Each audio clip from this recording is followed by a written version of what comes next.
Hey, junior hires, I hope everyone is doing well. Happy Thursday. 2 more days and we have the weekend. Woohoo!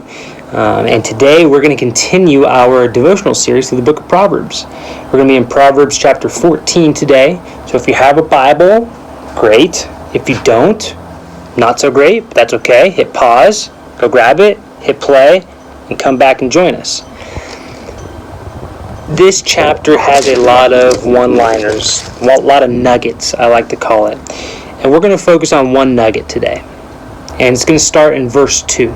So go ahead and look at verse 2. I'm going to read it.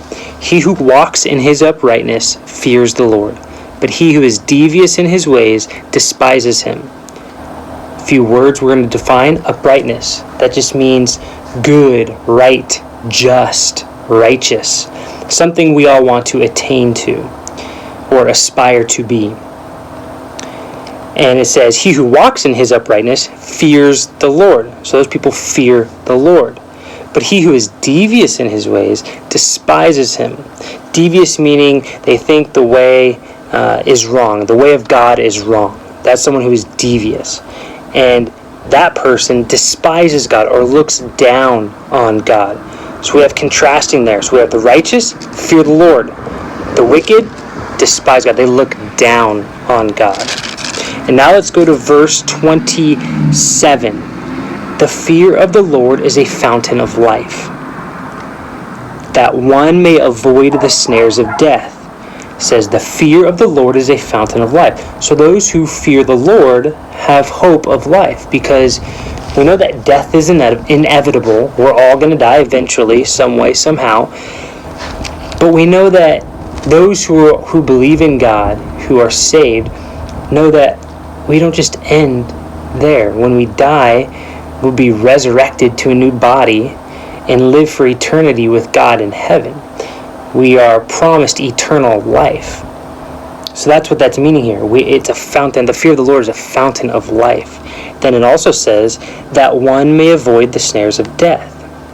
Meaning the wicked don't have eternal life. They have eternal punishment in hell for their sins. So there's another contrast there.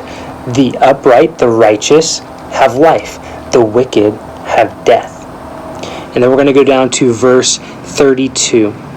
The wicked is thrust down by his wrongdoing, but the righteous has a refuge when he dies. Again, along those same lines we just talked about. The wicked is thrust down by his wrongdoing, but the righteous has a refuge when he dies.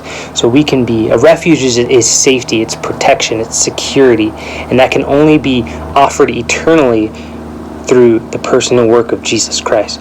So we're saying here that the wicked don't have this. They're being thrust down, while the righteous, we have safety, we have security when we die.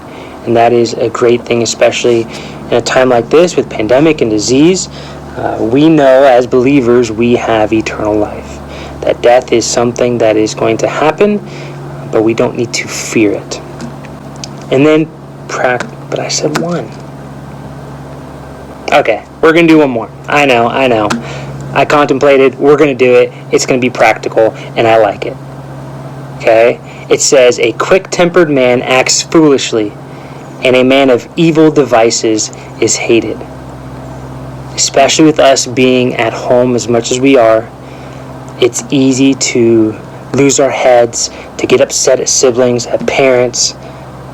So I'm gonna encourage you with this verse 17. A quick-tempered man acts foolishly, and a man of evil devices is hated.